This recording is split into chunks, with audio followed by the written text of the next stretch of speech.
Les défis environnementaux et socio-économiques de plus en plus pressants nous confrontent aux limites de l'économie intensive en carbone qui prévaut aujourd'hui, celle de la deuxième révolution industrielle. Le système économique actuel est questionné. Chauffage, éclairage, transport, engrais, pesticides, matériaux de construction, fibres et produits pharmaceutiques sont autant de produits dépendants des énergies fossiles, principale cause du réchauffement climatique. Les conséquences de ce modèle insoutenable marquent la fin de l'âge du carbone et la nécessité d'une transition vers une économie durable, la troisième révolution industrielle. La troisième révolution industrielle, c'est la conjonction de trois technologies.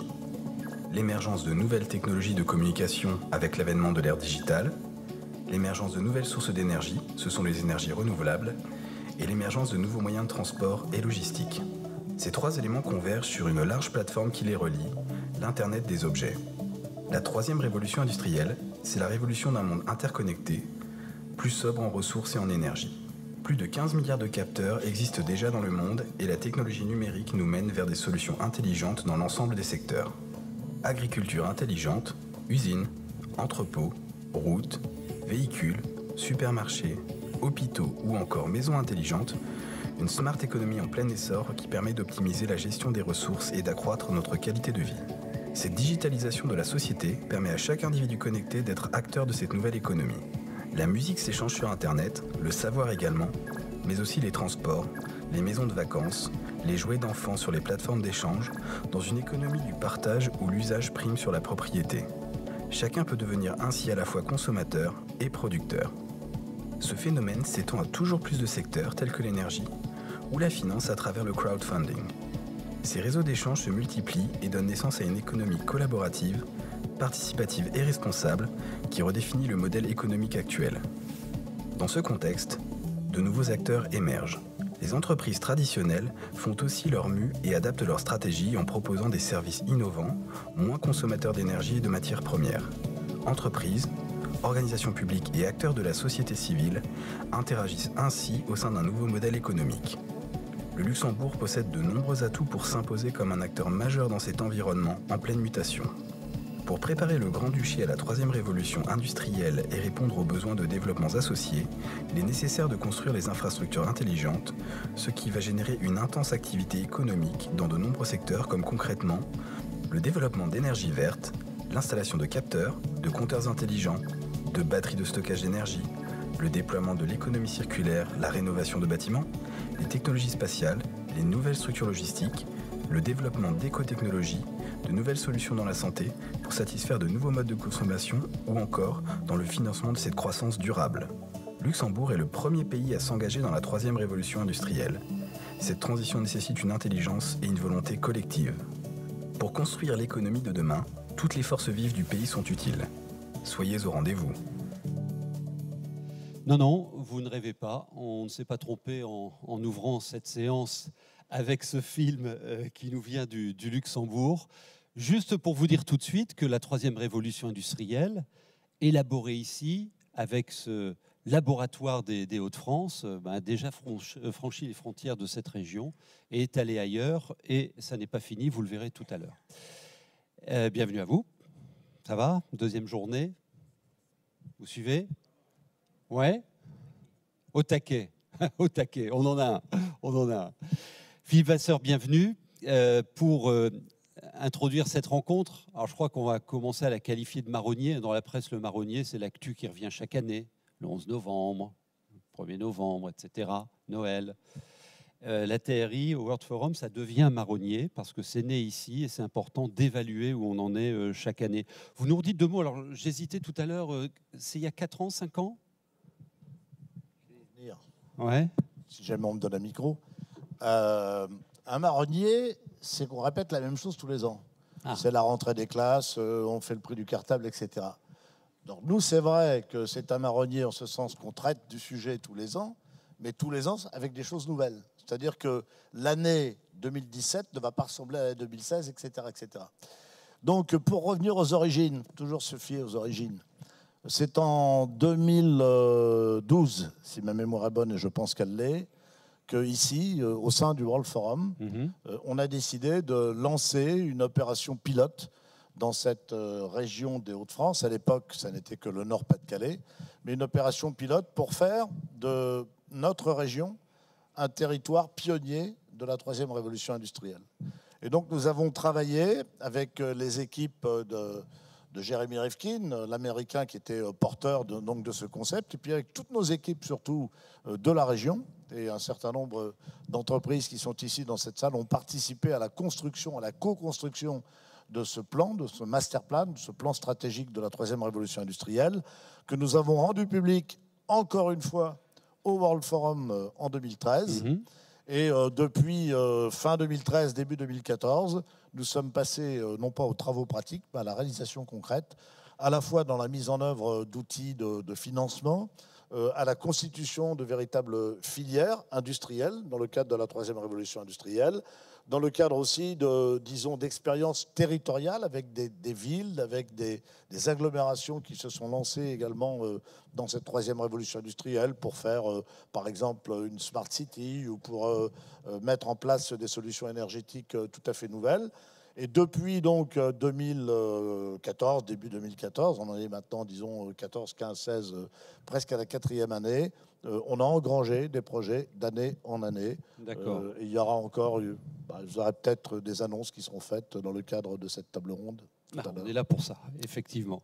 Donc, les clés de succès d'une démarche territoriale, c'est tout de suite inclure tous les acteurs du territoire, vous l'avez dit dès le départ, entreprises, collectivités, tous les acteurs, ça c'est important. Et en amont. C'est fondamental. C'est-à-dire qu'il faut avoir une vision. Moi, ce que je reproche quelquefois, d'ailleurs, beaucoup dans les discours économiques qui sont tenus, c'est qu'on tient très très souvent des propos qui sont des propos de court terme. Bon, il faut être capable de se projeter un tout petit peu plus loin, d'avoir une vision. C'est pas inutile de savoir où on veut aller. Et ensuite, il faut réussir à mettre tout le monde autour de la table. Ça, c'est la clé de la réussite. Si jamais on met d'un côté le monde économique, de l'autre côté le monde politique, et puis encore un peu devant ou un peu derrière le monde académique, des chercheurs, des universitaires, bon, ce qu'on fera ne servira pas à grand-chose.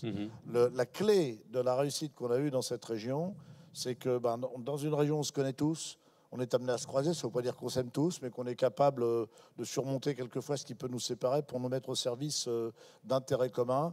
Et dès le départ, on a eu cette union sacrée qui a fait que le politique s'est mobilisé en dehors de toute considération partisane, toute considération de parti. Bon, en France, on n'a pas trop l'habitude. Hein. Je salue... on aura l'occasion de le présenter tout à l'heure, un invité de marque là, qui nous a notre fait grand témoin. Un grand témoin qui nous fait un grand honneur en étant là, bon, mais qui vient d'Allemagne et qui va y retourner tout de suite après. En Allemagne, on a plus la culture du compromis que nous l'avons en France. En France, on n'est plus binaire les uns contre les autres. Là, on a réussi à dépasser tous les clivages. Et la meilleure preuve, c'est qu'on a lancé cette initiative avec une majorité qui était une majorité, entre guillemets, de gauche, au Conseil régional, que nous avons aujourd'hui une majorité de centre-droit au Conseil régional et que la démarche se poursuit. Continue. Donc c'est fondamental. Le monde économique, bon, qui n'est pas toujours d'accord non plus, on a réussi à le fédérer et à le mettre autour de la table. Le monde universitaire, là, c'était pas forcément ce qui est le plus facile également. Bref, tout le monde s'y est mis. Et alors, le miracle, c'est que depuis 4 ans maintenant, ça dure. Alors, le périmètre de la région est effectivement, on le démontre, un périmètre pertinent. Et quand on zoome un peu plus, c'est multiterritorial. Enfin, maintenant, ça commence à germer, à jaillir un peu partout.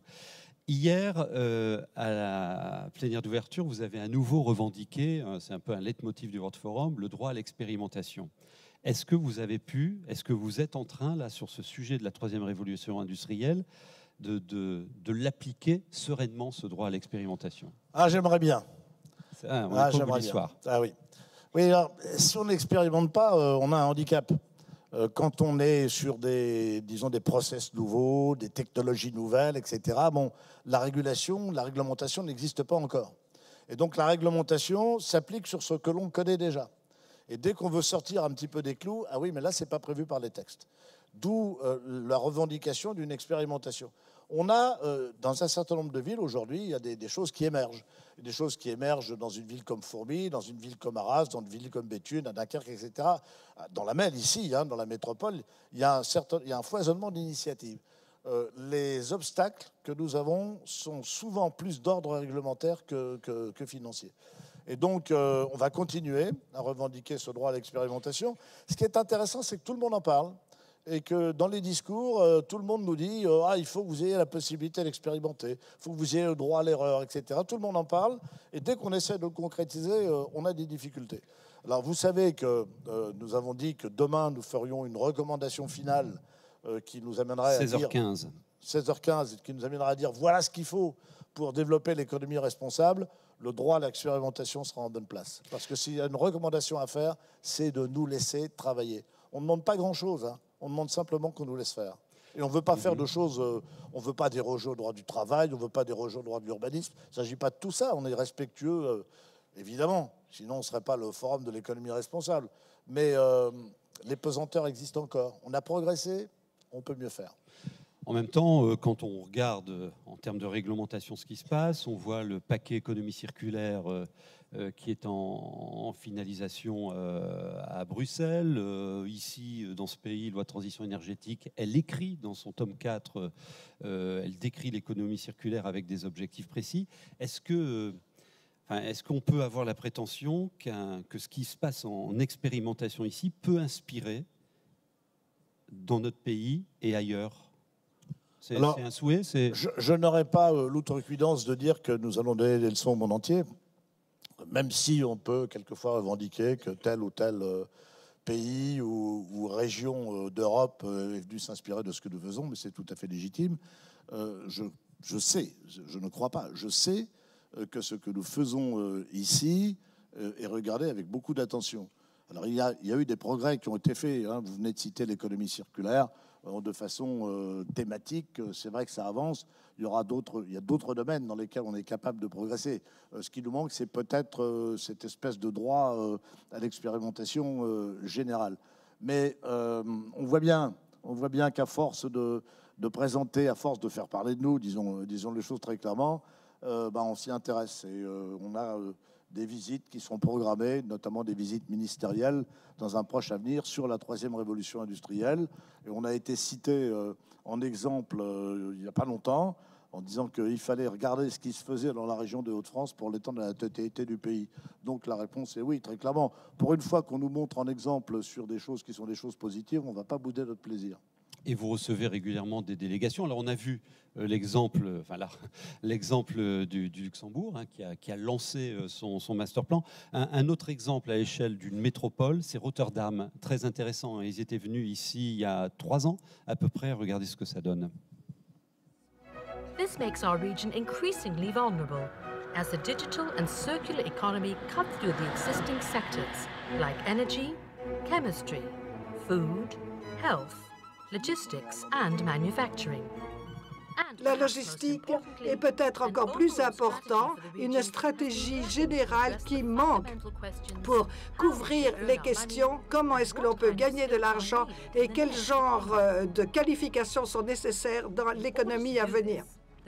Pour le faire, la métropole de La Haye, Rotterdam, a pris l'initiative de prendre tous les acteurs possibles pour travailler sur une stratégie qui permettrait de moderniser notre infrastructure écologique, augmenter notre résilience et avoir un meilleur avenir pour une meilleure vie dans notre région. Cela s'appelle la feuille de route dans l'économie à venir. Ça a été véritablement lancé en 2011. Le port de Rotterdam est vital pour l'économie de la ville, la région, le pays et l'Europe. Les plus grands défis sont la transition énergétique et les applications de la numérisation. Cette coopération ne peut arriver que dans la région. Les personnes responsables des soins de santé, les sociétés de technologie, l'éducation tout cela, c'est notre contexte. Et ils comprennent que nous devons travailler tous ensemble de manière à nous adapter à l'avenir de demain et à formuler à nouveau l'avenir et être préparés à un grand changement dans la société.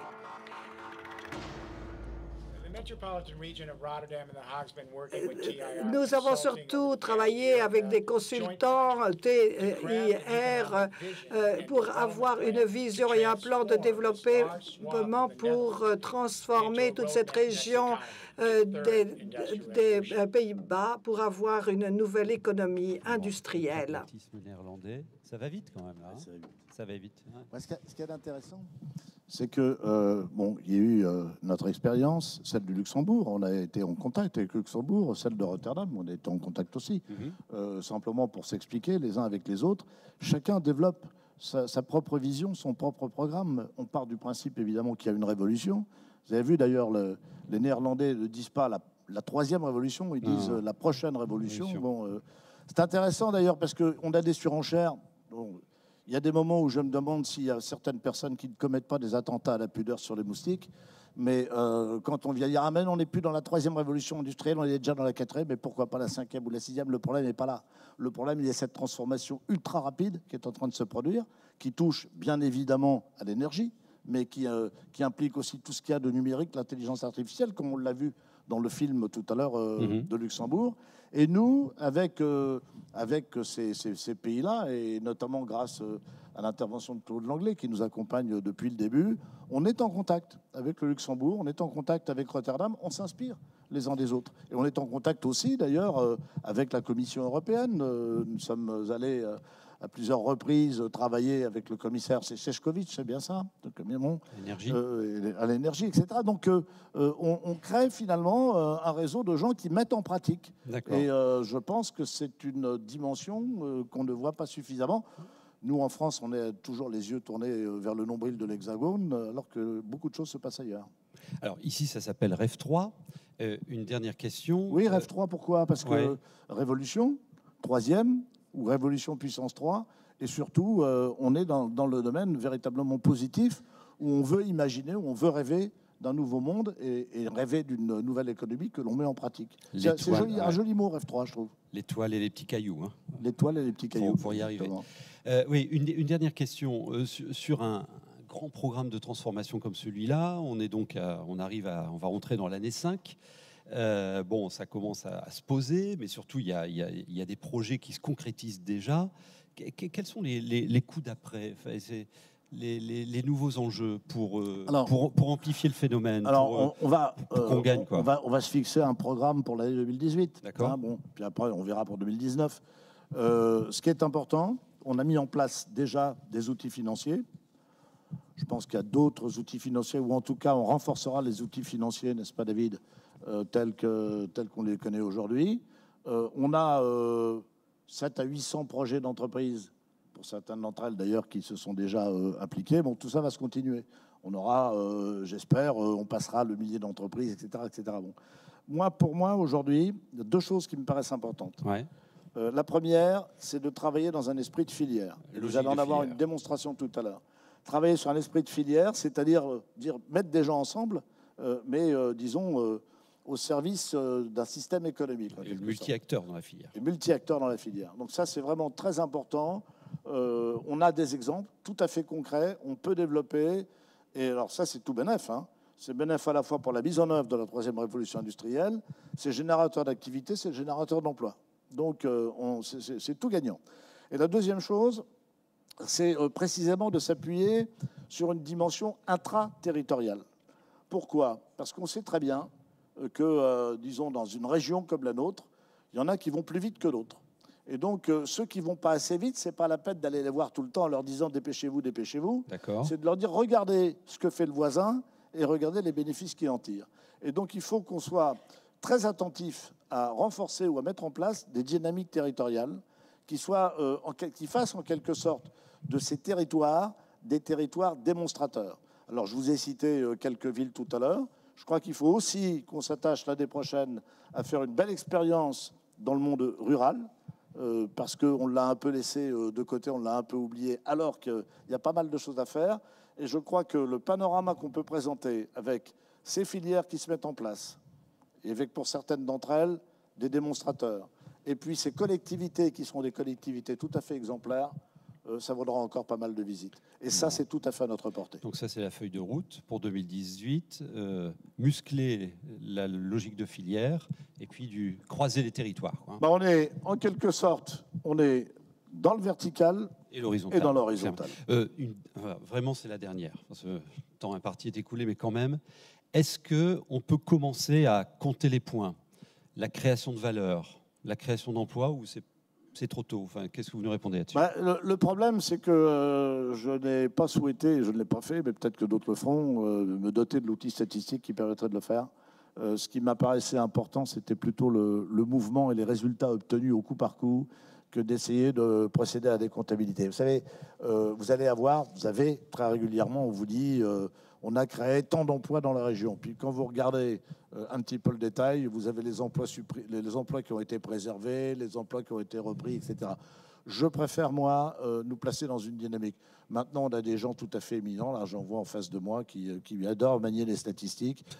Ils peuvent, s'ils le souhaitent, dresser un bilan chiffré. Vous serez sur la statistique et sur la photographie. Moi, je serai sur la dynamique. Eh bien voilà, les rôles sont partagés. Merci Philippe Vasseur pour cette introduction. Ouais, vous pouvez partir. Merci. Alors, Philippe va laisser la place à quelqu'un qui me disait tout à l'heure qu'il est un scientifique, mais qui, à l'âge de 45 ans, a réussi à se soigner. Pierre Giorgini, où êtes-vous, Pierre? Ah, il est là. Bienvenue, Pierre. Venez. Et lui, double applaudissement pour Pierre, parce que il a déjà tenu, je vous en prie, il a déjà tenu la scène entre 14h et 16h30.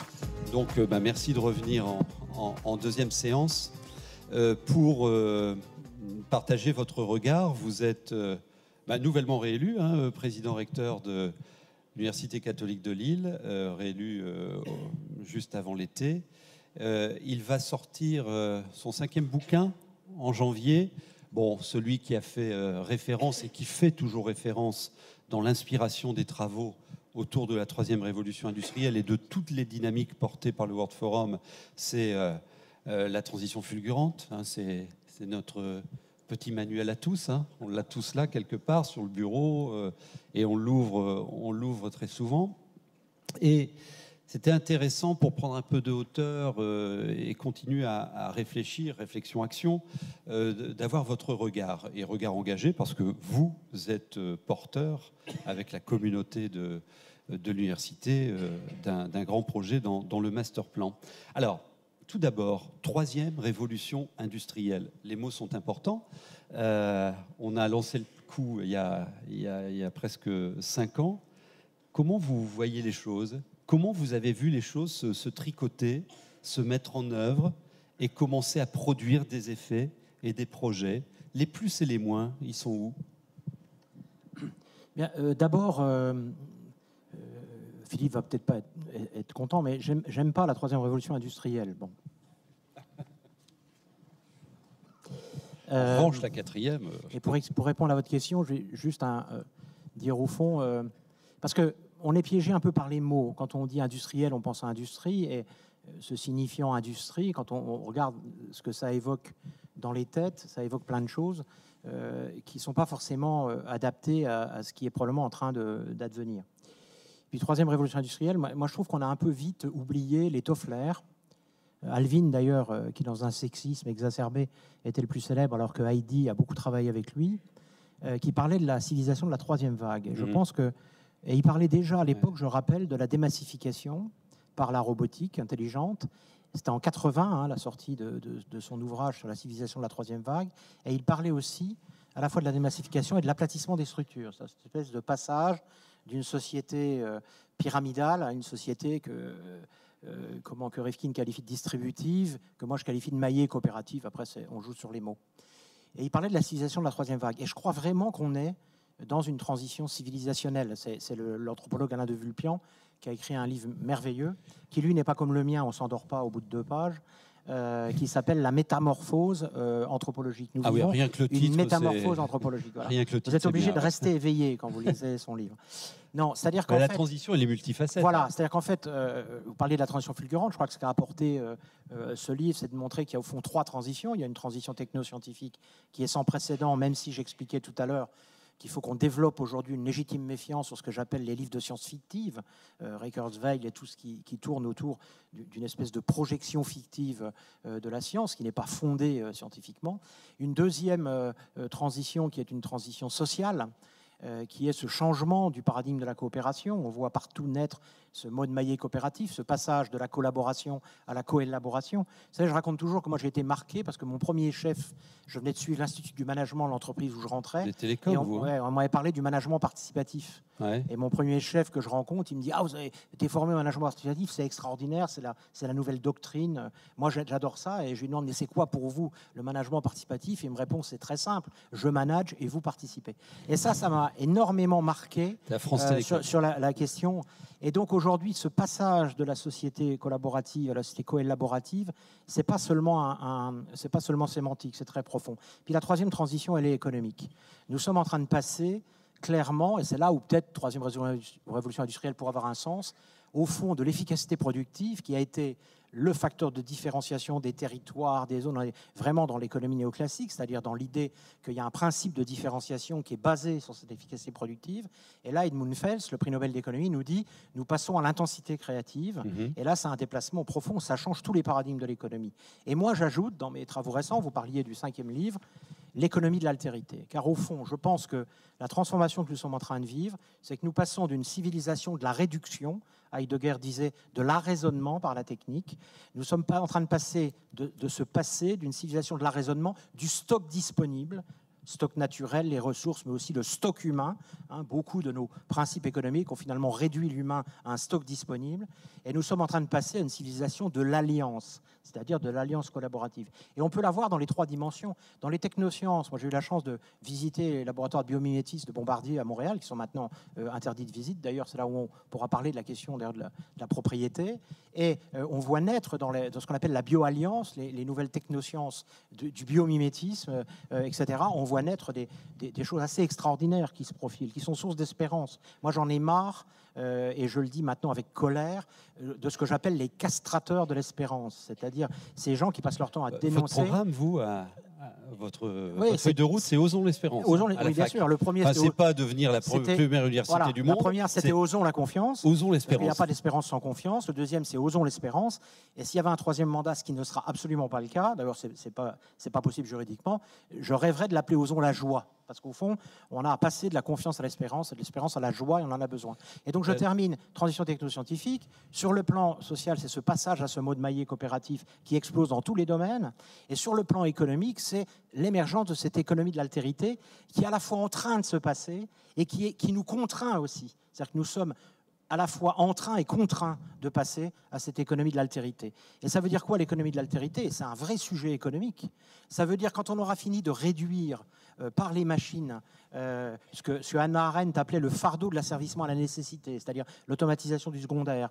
On est en train d'automatiser le tertiaire. D'ailleurs, il va y avoir probablement, dans tous les métiers qui relèvent de l'intelligence algorithmique, de l'intelligence cognitive, il va y avoir des chocs de productivité considérables. Or, que sera le quaternaire?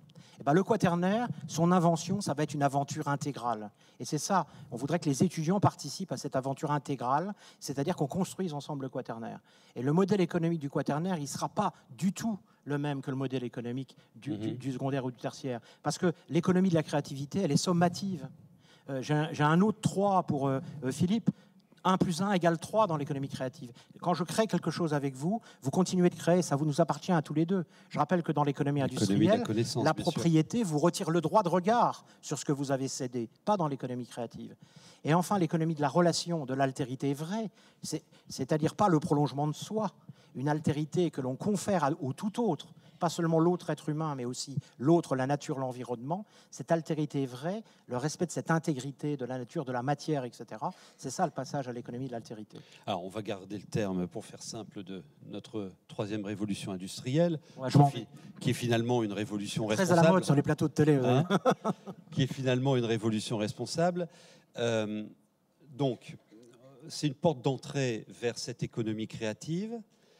Avec et avec une condition, je reprends votre terme, c'est qu'on développe ces alliances collaboratives. Co-élaboratives. On va aller sur des travaux pratiques. Vous êtes à la tête de l'un des projets de notre master plan, transformer, alors pour nos invités, l'Université catholique, c'est un quartier. Transformer ce quartier en quartier intelligent, 360. Comment vous y développez l'alliance collaborative avec toutes les parties prenantes? Alors, vous avez cité vos étudiants, la communauté enseignante, les habitants du quartier, la ville, la cité. Racontez-nous l'histoire. Ça ne se fait pas d'un coup de baguette magique.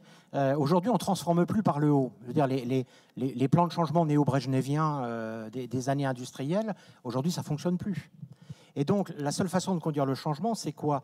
C'est au fond, avec les gens, les vrais gens, d'éclairer la perception qu'ils ont souvent d'ailleurs très aiguë, très aiguisée, parce qu'aujourd'hui, le monde est en train de devenir, un mot un peu savant qu'on appelle l'optique, c'est-à-dire que vous avez à la fois cette espèce de contact à votre réalité globale, locale, et en une fraction de seconde, en 2 clics, vous avez presque conscience de l'impact du local sur le global. Cette espèce de passage du singulier, du là à l'universel, est quelque chose qui est porté par cette société qui se l'optise, comme dit Jean-François Nouvel.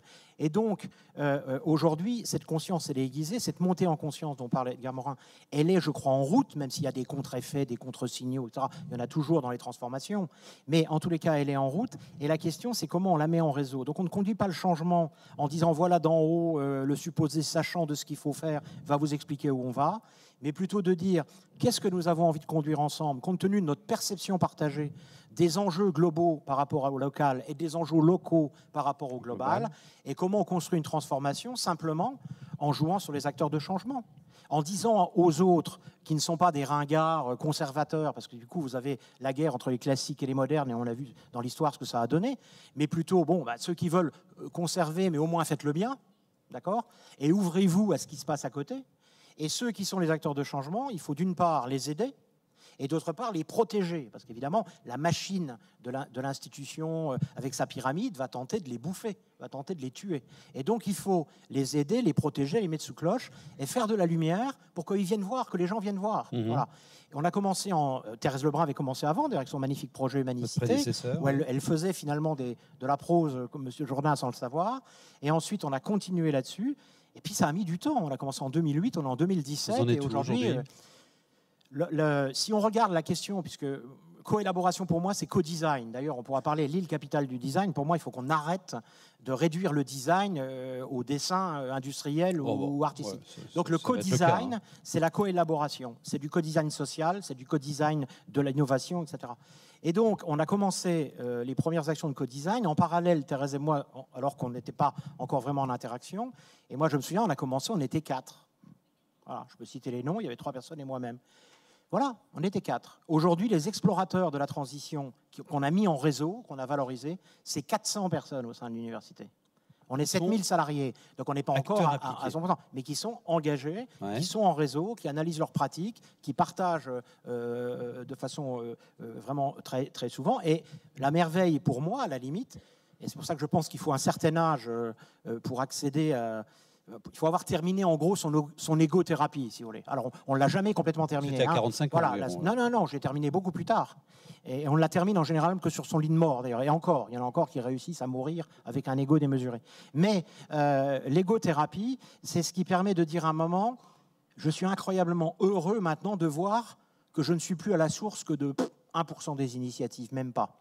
Voilà, c'est ce lâcher-prise, ce jardinier de l'initiative fermenté. Et aujourd'hui, je pense on en parlait avec Philippe tout à l'heure, on n'est pas loin d'être dans l'ambition qu'on s'était fixée, c'est être le campus créatif de référence, au sens du co-design, à l'échelle mondiale, et on s'était donné 10 ans pour le faire, c'est 250 millions d'euros, hein, donc c'est pas rien, engagé, et j'espère, et là ça sera un commentaire sans polémique, j'espère que nous serons en capacité d'atteindre le zéro carbone sur le cœur d'îlot, en 2021. Je crois que ce sera la première fois qu'on pourrait atteindre zéro carbone sur un cœur d'îlot en rénovation en 2021. Ça, c'est la cible. Alors, parce qu'on a un coup de bol terrible, c'est que, on a une chauffe qui va passer à 70% décarbonée avec la société Dalkia, je ne fais pas de publicité, qui va changer son générateur. On a une rivière souterraine à 14 degrés qui passe en dessous. Et on a maintenant, on va avoir bientôt 2500 mètres carrés de capteurs solaires. Donc, on va plus être très loin du zéro carbone. Sauf que, et c'est ça qui est intéressant, et je vous dis, je ne suis pas polémique, c'est qu'on voit que cette société coélaborative, elle réinterpelle toutes les institutions traditionnelles qui ont été basées sur l'économie distributive. Et donc, évidemment, sans citer de nom, on est confronté à des questions y compris juridiques. Et ma seule solution, moi, pour atteindre zéro carbone sur le cœur d'îlot, qui soit un véritable démonstrateur pour les étudiants dans leur parcours d'apprentissage, eh bien, c'est qu'on puisse faire un smart grid d'énergie-chaleur qui soit en autoproduction et sur un groupe fermé. Et ça pose des problèmes juridiques que je comprends tout à fait. Moi, je ne suis pas un révolutionnaire anti-droit, parce que le droit, ça sert aussi à protéger le bien commun. Et donc, je suis absolument conscient qu'on ne peut pas laisser comme ça partir de façon révolutionnaire, c'est pour ça que j'aime pas trop révolution, un truc qui ferait qu'on se retrouverait confronté à des échéances économiques qu'on n'arriverait plus à tenir sur la question de l'énergie. Aujourd'hui, vous n'avez pas les moyens réglementaires de faire, alors que c'est possible, votre quartier autoproducteur, autoconsommateur. Non. Non, pour des raisons de droit et qu'on peut facilement expliquer. Hein. Le désaccord n'est pas un conflit.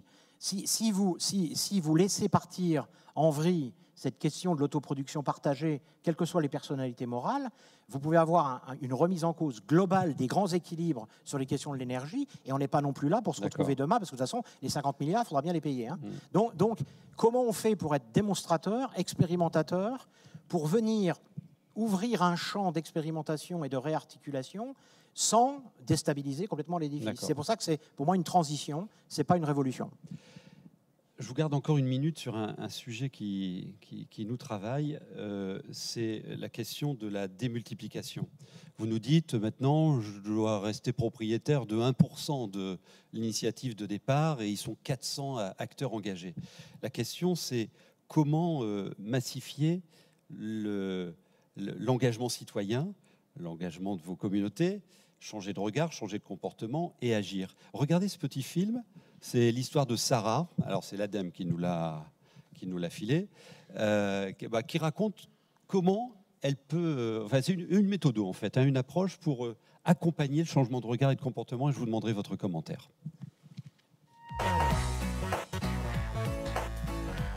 Changer les comportements pour un mode de vie plus durable. Faire changer les comportements pour adopter un mode de vie plus durable, c'est possible, mais ce n'est pas si simple que ça. Prenons l'exemple de Sarah, qui habite et travaille en ville. Sarah est sensibilisée aux problèmes environnementaux. Elle est parfaitement consciente qu'il est important de limiter les émissions de gaz à effet de serre. Et pourtant, elle continue à prendre sa voiture tous les jours pour aller au travail, plutôt que d'utiliser le vélo, les transports en commun ou le covoiturage avec ses collègues. Les campagnes de sensibilisation sur l'environnement ont été efficaces pour lui faire prendre conscience des enjeux. Mais elles ne sont pas suffisantes pour modifier ses habitudes. Alors comment faire pour qu'elle utilise moins souvent sa voiture? Il faut agir sur plusieurs leviers et à plusieurs échelles. Tout d'abord, s'adresser directement à Sarah pour changer son idée des transports en commun et lui montrer que c'est une option intéressante en lui permettant par exemple de les tester gratuitement ou l'inciter à utiliser un vélo grâce à des indemnités kilométriques. Sarah peut également être motivée par les personnes qu'elle côtoie. Ses collègues et ses voisins qui font déjà du covoiturage peuvent lui montrer que c'est possible de se passer de sa voiture pour aller travailler. À l'échelle de la société, différentes solutions sont possibles.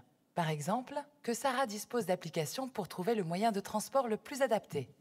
Rassurer Sarah sur le covoiturage grâce à des systèmes de notation sur la fiabilité des covoitureurs. Interdire la circulation routière en centre-ville aux véhicules les plus polluants ou en cas de pic de pollution. Les habitudes de Sarah peuvent aussi évoluer avec les infrastructures qui sont mises à sa disposition. Par exemple, si son employeur aménage un local vélo, si les pouvoirs publics développent des pistes cyclables, des transports en commun ou encore réservent certaines voies de circulation aux covoitureurs. Ce ne sont que des exemples.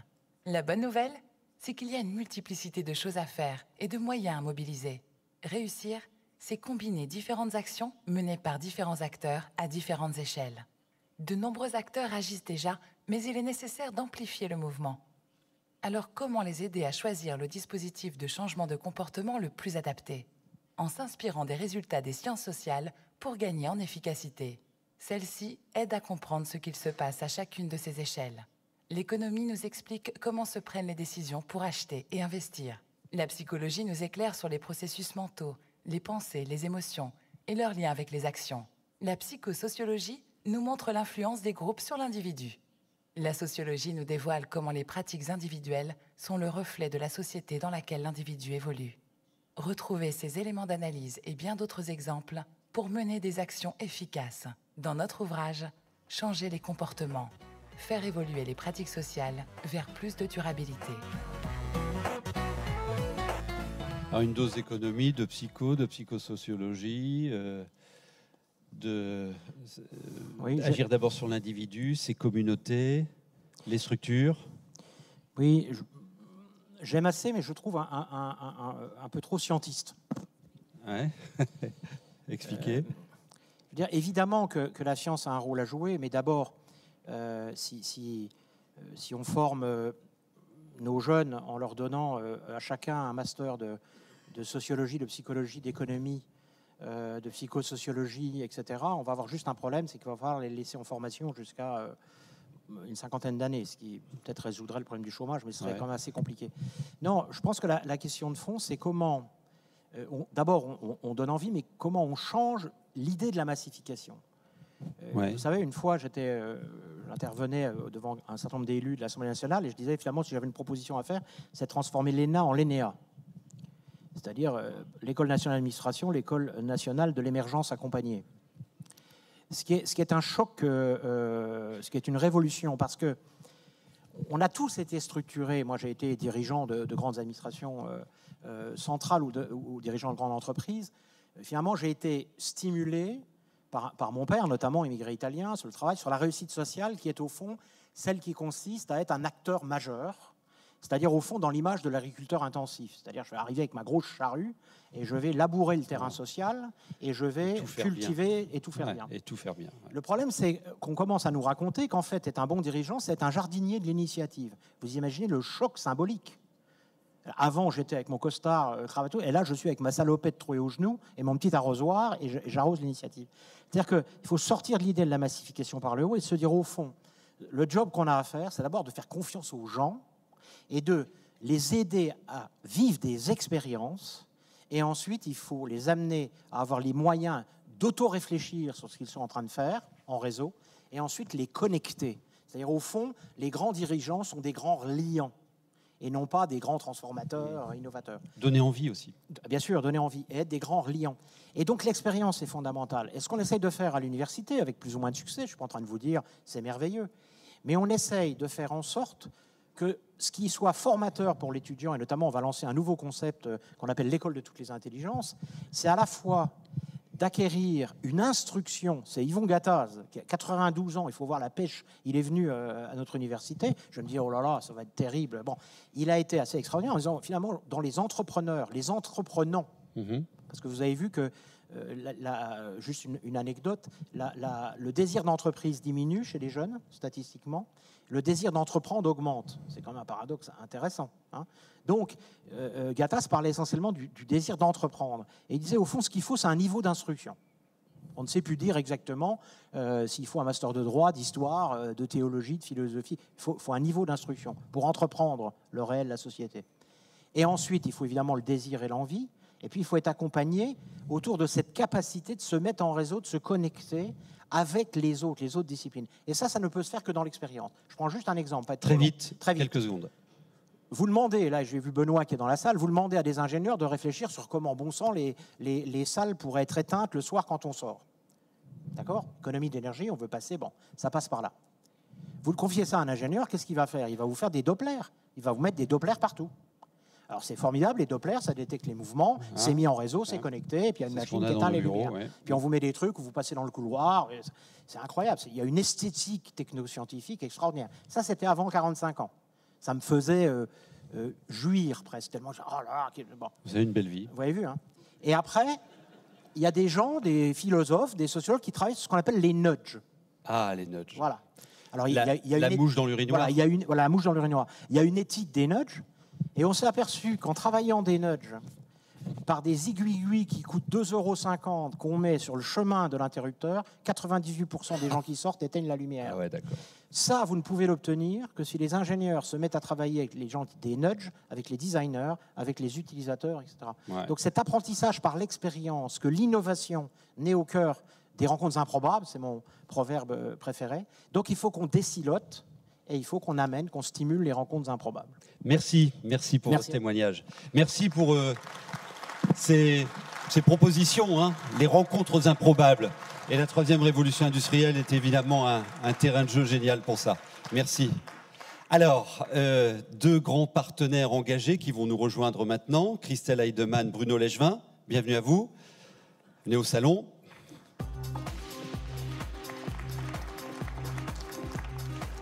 Bienvenue, prenez place, il y a de la place, hein. Allez-y. Voilà. Deux présidents, l'une est présidente de Schneider Electric France, l'autre est président de l'ADEME, et tous les deux, alors ces deux-là, mais vous connaissez leur structure parce qu'ils sont vraiment intégrés dans les phosphorations du World Forum depuis pas mal d'années. Tous les deux ont accompagné et agissent bien évidemment sur cette dynamique REV 3. Vous êtes un groupe mondial, mais c'est localement que ça agit. Et l'ADEME fait des territoires évidemment son obnubilation principale. Juste un mot là en introduction, et après je vous présenterai notre grand témoin à vous deux sur comment vous avez vu se déployer REV 3 ici, dans cette région, puisque vous en êtes acteur. On commence avec vous, madame. Très bien. Ça fait plusieurs années qu'on est partenaires, et donc effectivement, on voit des choses avancer. Alors j'allais dire, la région des Hauts-de-France n'est pas unique, parce que nous, on est avant tout un acteur global présent dans tous les pays du monde quasiment, et on voit que finalement tous les territoires se posent les mêmes questions.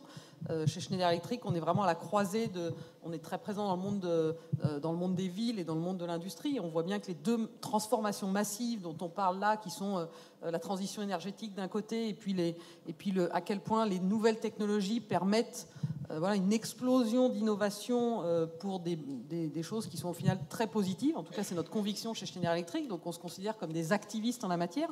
Et on voit que dans la région, on a beaucoup de projets aujourd'hui, alors qui restent contraints par l'environnement et un peu les points qui ont été abordés avant, mais on a des projets, que ce soit le bâtiment du Rhizome, ou aujourd'hui, dans n'importe quel bâtiment, et j'aime bien prendre l'exemple, le bâtiment, c'est 30% de la consommation énergétique mondiale.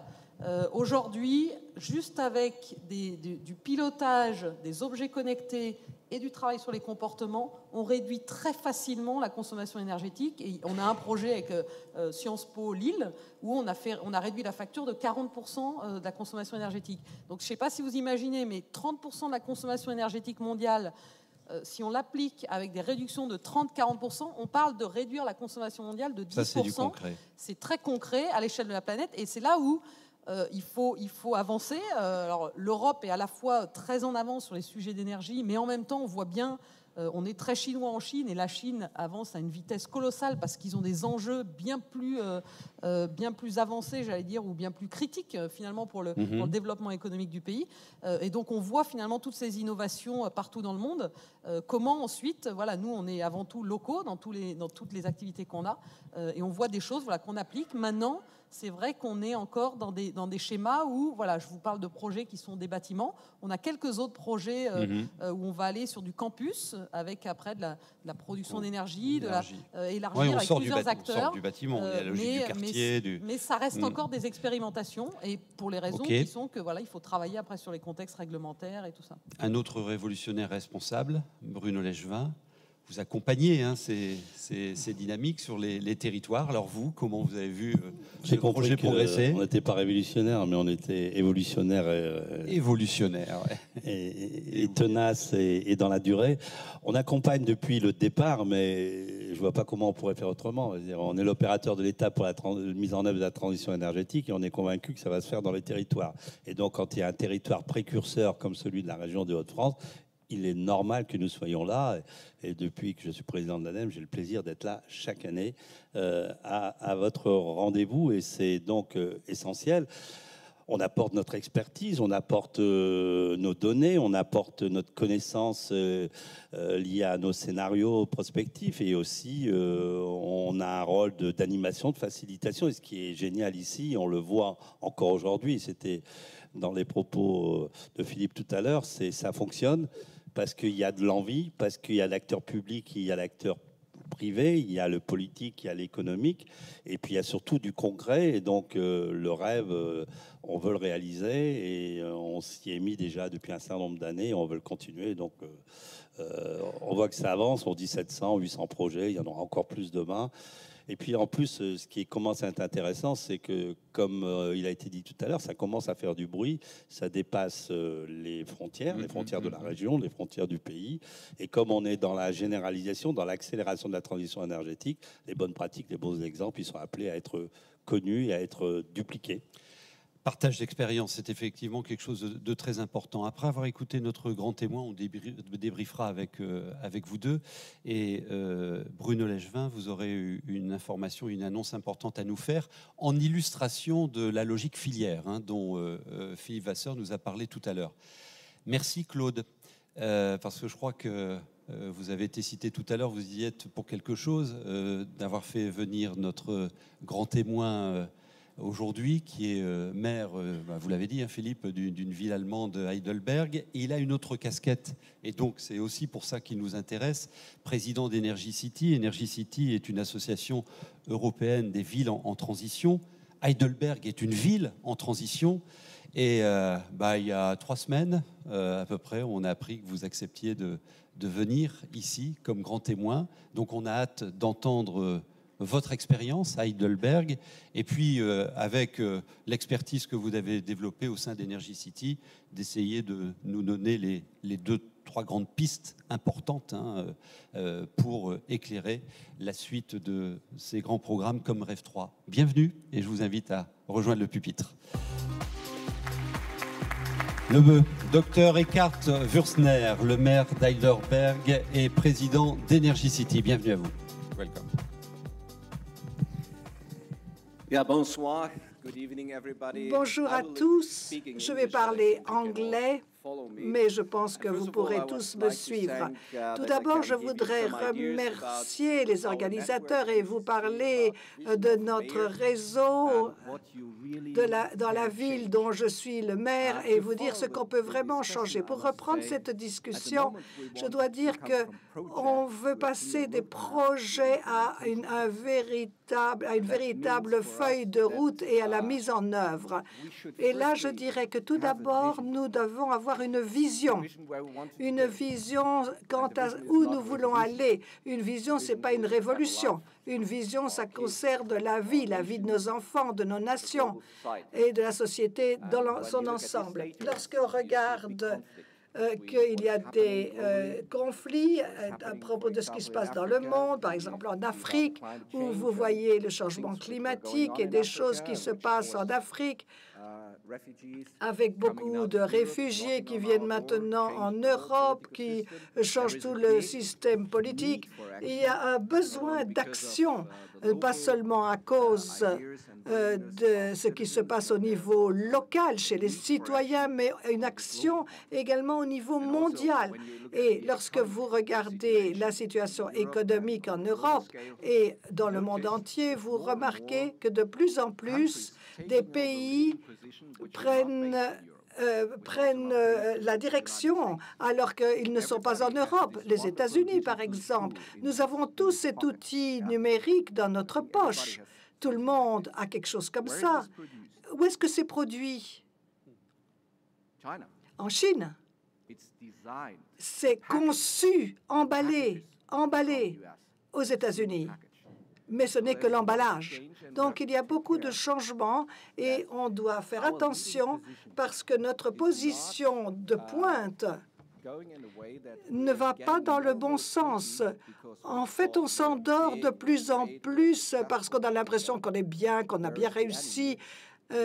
Et on se rend compte maintenant qu'il y a un grand mouvement au niveau international qui va tout à fait dans l'autre sens. Réfléchissez par exemple à l'industrie des voitures, la voiture automobile. En Allemagne, nous ne sommes plus les premiers dans les voitures électriques.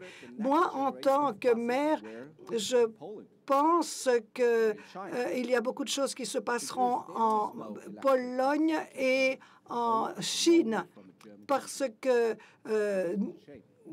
c'est dommage que nous n'ayons pas pu faire quelque chose en tant qu'Allemands. Bon, il y a 2 ans déjà, j'en parlais déjà, mais je vois que les choses avancent. Et il y a eu, n'oubliez pas aussi qu'il y a eu ce problème de la concentration de CO2. C'était vrai pour l'Allemagne, la France et d'autres pays. Donc, on a vraiment besoin d'un mouvement très rapide, une révolution, si vous voulez, des changements dans le comportement des citoyens, mais nous devons vraiment mettre toutes nos connaissances ensemble, mais nous devons également bouger, avancer. C'est ce que nous essayons de faire au niveau local, avec les leaders locaux et également des réseaux. L'idée, c'est que s'il y avait une responsabilité fédérale, européenne, internationale, alors pourquoi est-ce qu'on devrait encore se mettre en réseau au niveau local? Et il n'y avait pas de réseau il y a 15 ou 20 ans. Aujourd'hui, on a l'électricité, on a plein de réseaux parce que nous avons l'impression que nos messages ne sont plus repris dans les processus politiques au niveau supranational.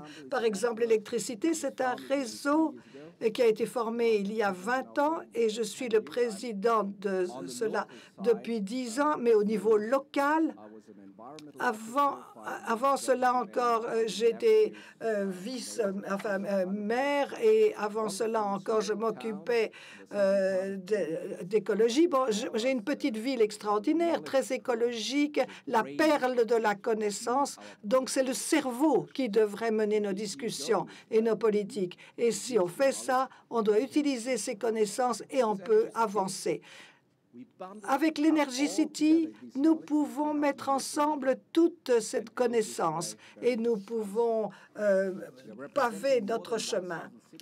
Ça représente déjà plus de 1000 villes dans une trentaine de pays. On a commencé en France, en Allemagne, et aujourd'hui, nous avons des centres en Pologne, en Ukraine. On passe maintenant en Afrique parce que nous voulons partager nos expériences avec ces partenaires qui n'ont pas la possibilité de connaître ces connaissances au niveau local. Donc, leur donner les conseils et leur donner un petit peu de connaissances. Alors, la ville à basse énergie, la transition énergétique est très importante, certes, mais maintenant, nous devons couvrir tout l'ensemble, toute la gamme des activités dans le domaine de l'énergie durable. Et donc, nous devons le faire, évidemment, en commençant au niveau local, d'abord avec des campagnes de conscientisation, parce que personne ne sait exactement ce que c'est que l'argent européen. Donc, on essaye de faire connaître cela aux écoles ou à d'autres groupes de Heidelberg, de Paris ou de Montpellier pour essayer aussi de trouver un soutien. Et également, on doit pouvoir avoir de l'argent pour nos programmes. Donc, nous avons beaucoup de conscientisation à faire et grâce aux autorités locales, on a pu accélérer la transition énergique. En tout cas, c'est un des objectifs pour aller contre les mauvaises pratiques et par exemple, nous avons Växjö en Suède, 90 000 habitants. Et ça, s'ils ont bien réussi, eux, c'est parce qu'ils ont un bon leadership. Ils ont un maire ou un vice-maire ou un conseil municipal qui oblige les politiciens à suivre cela. Et si ce n'est pas le cas, eh bien, vous allez avoir l'image de Sarah dans votre esprit et vous ne saurez pas exactement où aller. Et si Sarah ne prend pas la voiture, est-ce qu'elle va utiliser un vélo ou est-ce qu'elle va marcher? Mais Sarah va devoir faire passer le bon message parce que sinon, on n'ira pas bien loin. Donc, voilà un exemple en ce qui concerne le manque de CO2 ou plus de CO2. En Tchéquie, en Portugal, où nous avons Villanova de Gaia, où ils ont une équipe de conseil pour soutenir les entreprises et leur donner également de l'argent européen. Nous avons également le Grand Lyon en France, où ils ont une extraordinaire campagne pour le Grand Lyon pour réunir les partenaires au niveau local. Et puis Heidelberg, qui est un exemple de beaucoup d'autres exemples où on passe de projets à l'ensemble de la ville. Voilà la ville de Heidelberg qui est totalement sans CO2 ou neutre CO2. Et c'est vrai, dans le centre de la ville, tous les bâtiments qui ont une consommation énergétique utilisent le potentiel technique. Donc, au lieu d'avoir 100 équivalents pétrole ou 100 litres de pétrole par mètre carré, on en utilise 3. Bon. On n'utilise plus de pétrole maintenant. Bien sûr, nous utilisons des réseaux à longue distance et cela grâce à des nouveaux pipelines qui viennent d'énergie renouvelable. Donc, nous avons des villes totalement libres, enfin, ou sans CO2. Et chaque ville doit utiliser les normes de chauffage passif. Ils doivent le faire parce qu'on a réduit les parkings également. Nous avons développé également le nombre de vélos à la disposition des personnes. Nous avons des centres d'éducation ou d'enseignement qui sont recentralisés et ce sont des centres d'excellence pour les programmes d'énergie renouvelable pour que les enfants qui rentrent à la maison puissent expliquer à leurs parents ce qu'ils doivent faire, comment ils doivent se comporter. Et en remplissant tout ce cycle de possibilités, vous pouvez vraiment changer beaucoup de choses. Mais c'est une vision claire.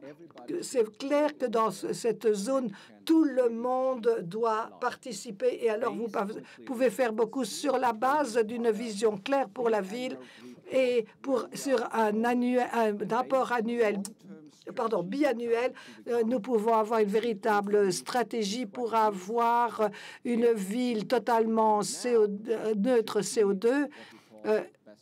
Et cela grâce à ce qu'on appelle les meilleures pratiques. C'est la raison pour laquelle le conseil municipal avait décidé il y a 15 ans que chaque jardin d'enfants, chaque école devait être connectée à cela. Nos bâtiments de la ville sont les exemples des meilleures pratiques. Donc nous avons établi un plan, nous avons réduit la demande d'énergie de tous ces bâtiments municipaux et on est arrivé à une réduction de 50%. Pas un bâtiment, tous les bâtiments sont obligés d'utiliser le tungstène, et c'est beaucoup plus que dans le reste du pays. Et dans ces zones urbaines qui ont une demande énergétique, il y aurait 10 fois plus de consommation si on suivait simplement les normes nationales. Donc, ce qu'on a décidé, c'est de détenir l'ensemble de cette zone, faire un investissement de milliards d'euros. Donc, nous avons investi 400 millions rien que pour l'infrastructure, et puis on a vendu cette zone à ceux qui étaient d'accord pour être des partenaires, mais qui acceptaient nos normes de Heidelberg, pas les normes nationales qui utilisent les réglementations. Par exemple, dans les bâtiments, etc. Donc, il y a beaucoup à faire, pas seulement parler, apporter des politiques, mais également véritablement introduire une action, et c'est la seule manière d'avancer. Alors, ce qui aide, c'est que si vous regardez l'ensemble du monde ou les différentes structures européennes au niveau local, vous voyez qu'il y a des différences énormes. Par exemple, en France, qui est responsable de l'énergie? Qui est responsable de l'énergie? Qui s'occupe de l'énergie en France? Vous avez une idée?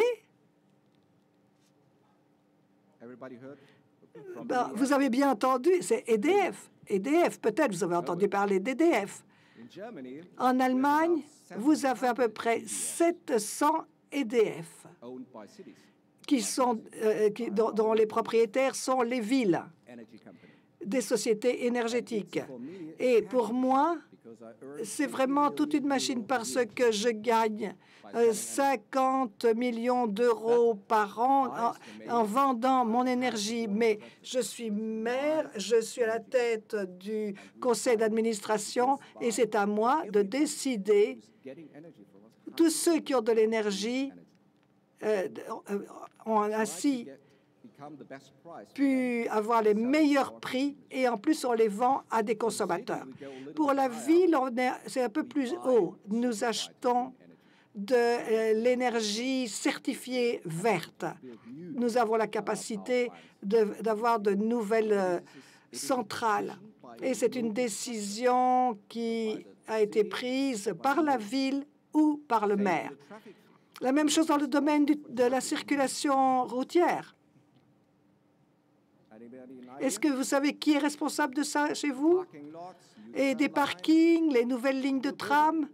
Qui est-ce qui va commander les trams électriques? À Heidelberg, c'est mon entreprise. C'est la ville qui est propriétaire à 100%. Donc, on achète des bus électriques ou des trams électriques et on a décidé d'étendre les trams et les bus. Ça représente à peu près 160 millions d'euros. Donc, si vous n'avez pas la capacité sur les trams, personne ne va l'avoir à votre place. Personne ne va abandonner sa voiture parce que vous allez avoir trop de monde dans les trams et il y aura des gens qui ne voudront pas le prendre et ça veut dire que vous devez aussi non pas contrôler tout ça. Vous pouvez avoir un système privé, mais les voies doivent être établi par le gouvernement local. Et ça, c'est très important si vous essayez de changer les choses. La même chose avec le financement des petites et moyennes entreprises. D'où vient l'argent lorsqu'une entreprise fait un nouvel investissement? Vous avez une idée? D'où vient l'argent? En France? En Italie? Allez, l'argent, il vient d'où?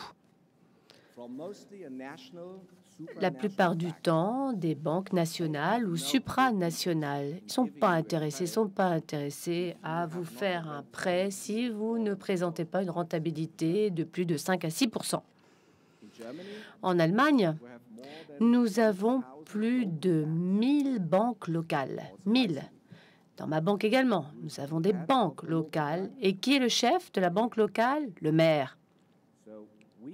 Par conséquent, nous donnons environ 70% des crédits ou des prêts aux investisseurs, aux entreprises via nos banques locales. C'est nous qui sommes force donc de financement.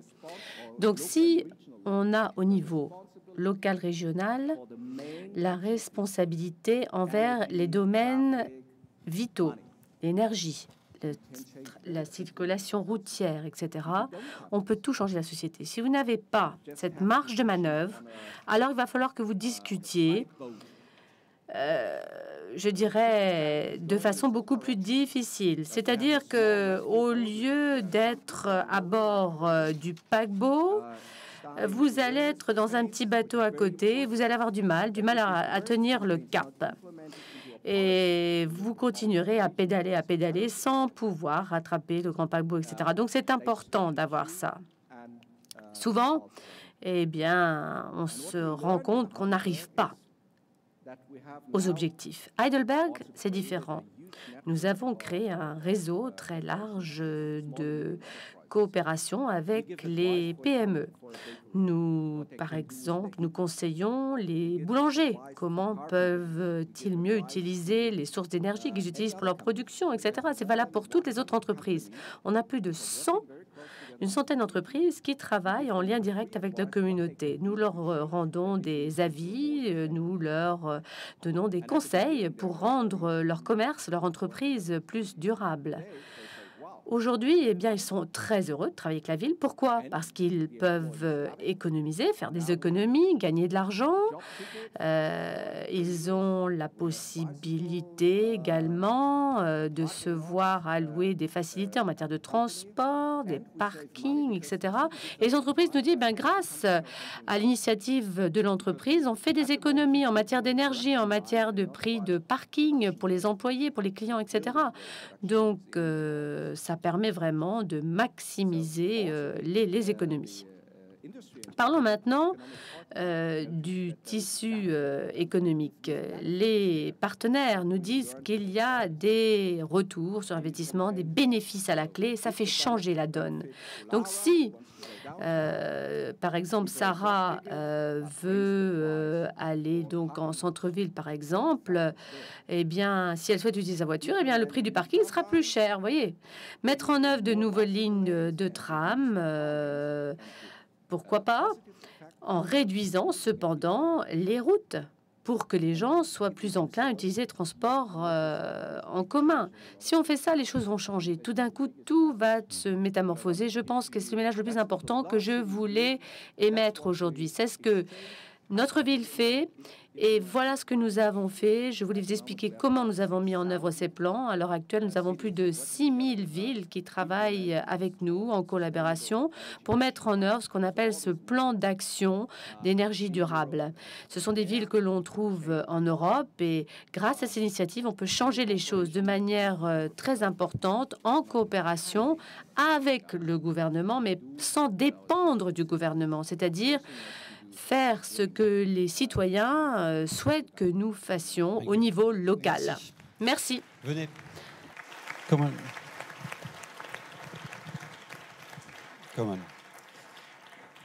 Vous avez une réaction, l'un ou l'autre, et puis on a quelques minutes. Je vais donner la parole à la salle pour réagir à plus qu'un témoignage, une invitation même.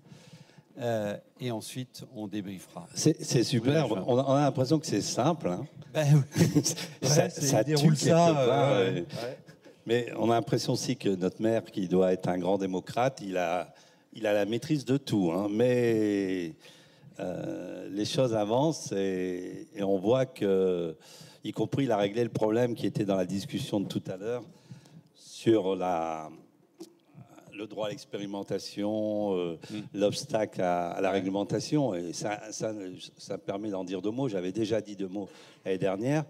C'est la réglementation, elle a été bien pensée pour le monde d'hier et d'avant-hier. Il bouge encore un peu. Il bouge encore un peu, heureusement d'ailleurs, puisqu'on est dans la transition. Et du coup, il faut que la réglementation, elle puisse être pensée pour le monde de demain. Et si elle ne peut pas encore être pensée pour le monde de demain, il n'y a pas d'autre solution que le droit à l'expérimentation. Madame ? Je pense que ça résume, c'est une question de vision et leadership. Et donc, mais rien ne nous empêche de faire la même chose dans beaucoup d'autres territoires en France aussi. Donc voilà, on est convaincus. Et c'est bien de voir que quand tout s'aligne et qu'on arrive à aligner d'un côté une vision et puis du leadership pour le faire avancer, à quel que soit le niveau finalement où il est pris, on y arrive.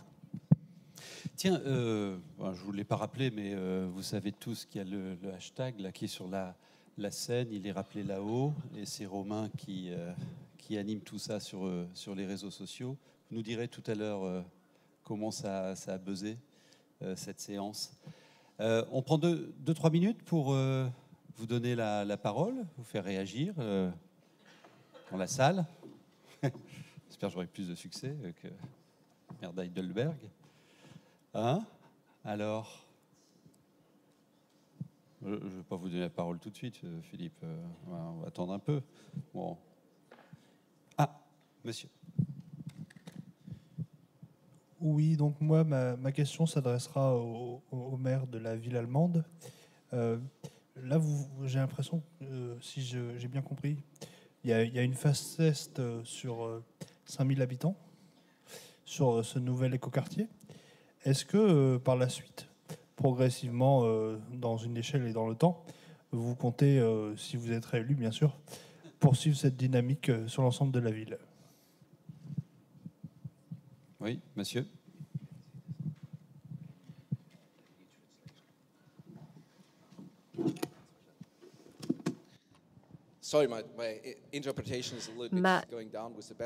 J'ai un problème de batterie au niveau de mon boîtier, donc pour la traduction. Donc votre question est la suivante. Il faudrait remplacer mon boîtier.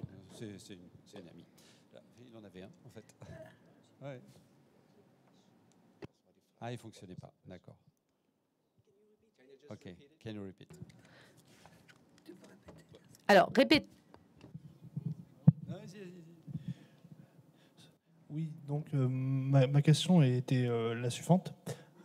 Par rapport à cet écoquartier de 5000 habitants, est-ce que donc c'est une phase test que vous comptez poursuivre dans l'ensemble de la ville et comment dans votre mandat et vos prochains mandats? Comment généraliser sur l'ensemble de la ville?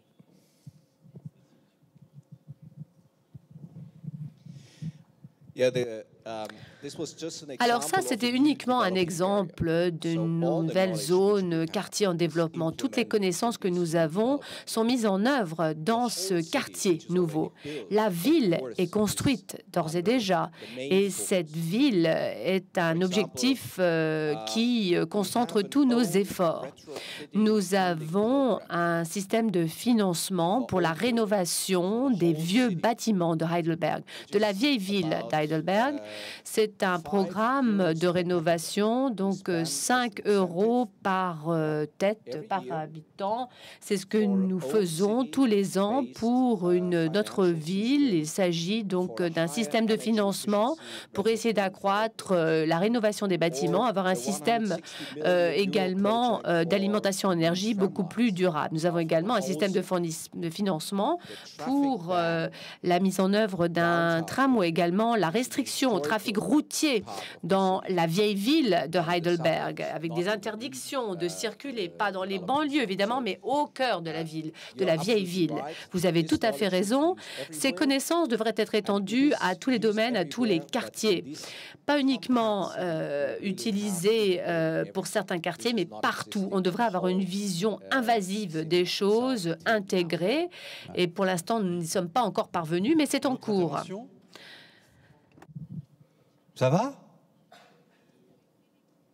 Bon. Vous, monsieur? Une petite question là-haut. Hein? Bah, c'est parce que, justement, il n'a rien fait, qu'il va faire quelque chose. Non, je pense que c'est une belle expérience. C'est vrai qu'on a envie de voir ce type d'expérience à l'échelle de territoire, de ville, de manière très concrète, réussir à avoir, je dirais, un partage de volonté très concrète de cette transition énergétique avec une volonté politique importante. Et c'est vrai que je pense que le monde politique a son rôle à jouer à l'échelle des territoires, mais aussi le citoyen, on l'a bien vu à un moment donné, dans l'appropriation de la volonté locale, quoi. Donc voilà, tout à fait. Je pense que c'est également important et heureux de voir cette expérience. Ça donne envie d'aller en Allemagne. On allait même à la maison, hein? Yes, welcome. Welcome in Heidelberg. Venu à Heidelberg quand vous voulez. On vous invite. Peut-être un petit message également qui est très, très intéressant maintenant. C'est vrai que vous avez une autre situation. Tout n'est pas équivalent. Vous avez en Allemagne, vous avez des villes qui continuent à croître et d'autres qui sont en plein déclin. Ça, c'est la situation en Allemagne. En détail, vous remarquez que les villes qui réussissent à croître en population ont tendance à croître de manière économique et ont tendance à employer des façons plus durables de vivre en utilisant les connaissances qui ont été engrangées. Au cours des 10 dernières années, Heidelberg, par exemple, depuis 10 ans à peu près, nous avons 20 000 employés de plus qu'il y a 10 ans. On attire des gens avec un taux de chômage de moins de 6%. Vous voyez? Donc, ça veut dire quoi? C'est un taux de chômage très faible par rapport au niveau national et nous avons une croissance incrémentale d'entreprises qui cherchent des terrains pour s'établir. Pourquoi? Parce qu'ils ont besoin de cet élan, ils ont besoin de structures environnantes qui leur donnent un élan pour rebondir, pour pouvoir porter leurs idées. Et ils sont contents de voir que nous, on a déjà développé certaines de leurs idées, on est en ligne avec leur état d'esprit, leurs objectifs. De l'autre côté, je vous expliquerai comment tout cela se déroulera. Et on va faire deux choses pour terminer. Rappelez-vous la logique de filière sur la feuille de route à venir, muscler les filières, les développer avec l'ensemble des acteurs de ces filières. Et sur l'une d'entre elles qui va se développer et donc se muscler dans la région, une annonce importante, et vous en avez gardé la primeur pour ce World Forum 2017.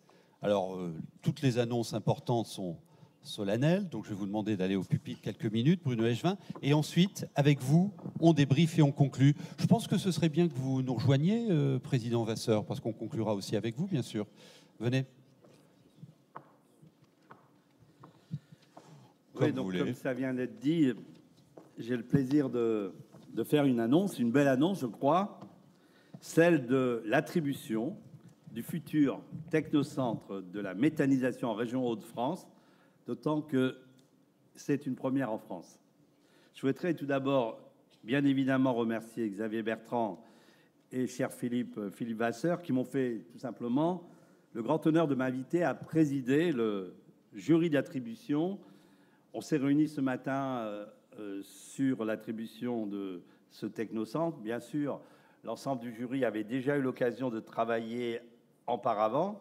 L'enjeu est d'importance car la région Hauts-de-France et l'ensemble des acteurs régionaux du biogaz se sont fixés un objectif ambitieux d'être la première région en Europe pour la production de biométhane injecté dans le réseau. L'ADEME est bien évidemment impliqué dans cet objectif, car pour nous, la biométhanisation est un enjeu, une voie d'avenir pour la transition énergétique. La région dispose d'ailleurs déjà d'un beau potentiel et se place avec 6 sites d'injection parmi les régions les plus en pointe en France sur cette filière émergente. Et les perspectives en termes de création d'activités, en termes de création d'emplois, on en parlait tout à l'heure, sont conséquentes.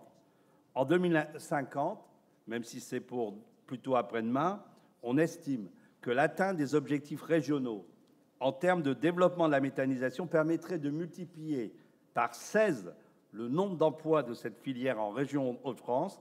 On devrait tout simplement, tout bonnement, passer de 300 à 5 000 emplois. Ça vaut la peine vraiment de se donner de la peine.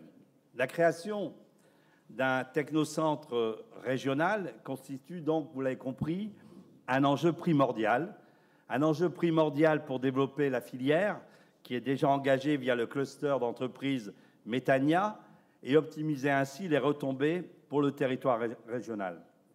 Alliant une unité de production, une plateforme de recherche-développement et un centre de formation, ce technocentre permettra en un seul lieu de promouvoir la filière, d'accompagner les porteurs de projets et de tester les innovations et aussi de former au métier de la méthanisation. Ce technocentre sera de plus une belle vitrine du savoir-faire régional sur la méthanisation et l'injection du biométhane. C'est l'opportunité pour les entreprises régionales de se positionner là aussi sur des marchés émergents. Je tiens donc à féliciter les élus, les porteurs de projets des 5 intercommunalités qui ont candidaté avec des dossiers, il faut le souligner, tous d'une très grande qualité. Et puisqu'il y a un lauréat, on pourrait penser qu'il va y avoir 4 déçus. Eh bien, pas du tout.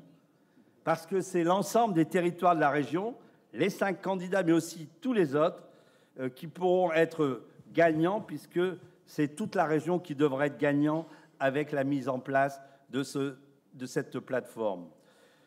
La réussite de ce technocentre passera d'abord par un travail en réseau, et c'est important de le souligner, ça s'inscrit pleinement dans l'esprit de REV 3 et de la TRI. Parties prenantes en réseau qui se sont manifestées au travers de leur appel à candidature, avec leurs atouts, avec leurs spécificités, et notamment au travers de la dimension recherche et formation en lien avec les acteurs économiques de la filière. Nous ne sommes pas là du tout en concurrence territoriale, mais dans la perspective d'émergence d'une filière d'avenir qui servira bien tous les acteurs de la région. Cette force du collectif est le secret de la réussite, car la vraie concurrence, elle n'est pas ici, elle vient de l'extérieur. C'est aussi ça l'esprit, le souffle de REV 3. Je souhaite donc souligner par ailleurs que le modèle économique innovant de ce technocentre, qui est totalement autofinancé, assurément est un modèle à dupliquer sur d'autres thématiques en Hauts-de-France, mais aussi dans d'autres régions. Sans faire donc durer plus longtemps le suspense, j'ai le plaisir de vous annoncer que le territoire qui accueillera le technocentre est la communauté urbaine d'Arras. On peut les applaudir.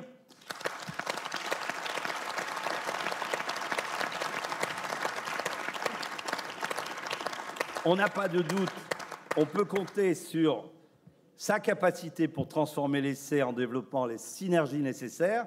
Vous avez compris que c'était essentiel. C'est, comme je disais il y a quelques instants, le secret de la réussite. Donc bravo à la communauté urbaine d'Arras, bravo à la communauté urbaine qui a maintenant 1 an pour finaliser le projet et concrétiser le technocentre, avec l'appui bien évidemment de la région, de l'ensemble des acteurs régionaux de la biométhanisation. C'est une véritable dynamique régionale qui se trouve aujourd'hui encore renforcée. REV 3 est de moins en moins un rêve, mais de plus en plus une réalité, et c'est très bien comme cela. Bravo. Merci, Président. Alors, Philippe Vasseur, pardon, Madame. Philippe Vasseur, un commentaire. Est-ce qu'on aura... Alors, juste avant, si vous le permettez, parce que vous ne le savez pas dans la salle, mais au premier rang, il y a le président de la communauté urbaine d'Arras. J'allais en parler, oui. On sent imprégné, là, de cette annonce. Alors, deux réflexions. La première réflexion, c'est que c'est toujours difficile, quand on décide d'installer un équipement qui est un équipement qui sort de l'ordinaire sur un territoire, évidemment, il y a beaucoup de candidats. C'était le cas, en l'occurrence, et on se dit, bon sang, c'est un vrai casse-tête. Et ça nous fait hésiter. On dit, bon, il va y avoir des déçus, même si jamais, tu as raison Bruno, on va faire en sorte que ce technocentre travaille en réseau avec les autres territoires qui avaient aussi, pour la plupart d'entre eux, de bons projets. Mais on sait très bien que dès qu'il y a ce genre de décision, on fait un ingrat et 4 déçus, en quelque sorte. Bon, parce que je dis l'ingrat, c'est pas pour toi que je parle, Philippe. Simplement, tu estimes que ton projet était le meilleur et donc ça te revient devant. C'est pas si simple que ça, non. Et donc, on a voulu, dès le départ, on s'est dit comment est-ce qu'on fait? On va faire en sorte qu'il n'y ait aucune interférence politique possible sur un dossier comme celui-là. C'est pour ça qu'on a constitué un jury de personnes complètement indépendantes. Il n'y en avait pas qui représentaient le conseil régional, il n'y en avait pas qui me représentaient, etc. Et qu'on a demandé à Bruno Legevin, le président national de l'ADEME, donc complètement au-dessus de la mêlée, de présider le jury. Je crois qu'il fallait le préciser, quels que puissent être les commentaires, mais je félicite Philippe Rapneau, le président de la communauté urbaine d'Arras, pour l'excellence de ce dossier, puisque depuis, j'ai appris ce qu'il y avait dedans, et je lui souhaite bonne chance en lui demandant de faire en sorte que ce technocentre puisse travailler sur l'ensemble de la région et pas simplement sur un territoire. Deuxième réflexion, elle sera très courte, c'est qu'on a un exemple type de ce que nous pouvons faire et de ce que nous voulons faire à travers la démarche REV 3, si on préfère REV 3. Je voudrais signaler à mon ami Pierre que industrie est à prendre dans son sens étymologique et qu'industria en latin, ça veut dire activité. Donc pour nous, bien évidemment, il ne s'agit pas de revenir à la pratique du secteur secondaire. Mais REV 3, puisque c'est vrai que c'est un peu plus joli, c'est une démarche qui ne peut fonctionner que s'il y a une volonté collective d'en haut, de tous les acteurs, de faciliter les choses, et que si on a une émanation qui part du terrain, on est dans une démarche bottom-up. Il faut se dire que c'est terminé les décisions qui se prennent d'en haut et qui s'appliquent vraiment jusqu'au bas du terrain. Et s'il n'y avait pas eu des acteurs volontaristes, s'il n'y avait pas eu Chomeka, Rémi, s'il n'y avait pas eu GRDF, Didier, s'il n'y avait pas eu justement cette constitution informelle, ils n'ont pas formalisé de ce qu'on appelle le CORBI, ça veut dire coordination régionale pour le biométhane injecté ou un truc comme ça, ça n'a aucune importance. Bon, et on a fait la démonstration. Non, mais c'était pas la peine de créer une commission avec 3 groupes de travail et 6 vice-présidents. Ça a été quelque chose de tout à fait informel. Ils ont porté le projet. Ils l'ont porté et on aboutit au jeu. On les a aidés, bien évidemment. Le technocentre, c'était leur idée. On a fait en sorte qu'elle soit possible. Et il y a d'autres choses qui se passeront d'ici la fin de l'année, d'ailleurs, sous leur initiative. Et je crois que c'est exemplaire. À partir du moment où on a des acteurs qui se prennent en main sur le terrain, bon, et qu'on peut appuyer, on réussit la démarche. On constituera la filière méthane. C'est le premier exemple vraiment spectaculaire de ce qu'on fait dans F3. Il y en aura d'autres l'année prochaine. Et j'espère, mon cher Bruno, que tu accepteras toujours de nous prêter ton concours pour départager les prétendants. Donc, on regardera avec attention ce qui se passe autour de cette ambition sur le biométhane injecté. Oui, on va avoir démonstrateur des filières que vous espérez. On va avoir ici, dans les Hauts-de-France, un technocentre, donc évidemment, qui fera de la recherche, développement, etc., qui sera une vitrine de la méthanisation, des process, etc. Donc c'est quelque chose. On pourra même aller au-delà de la région. Hein, bien sûr, évidemment.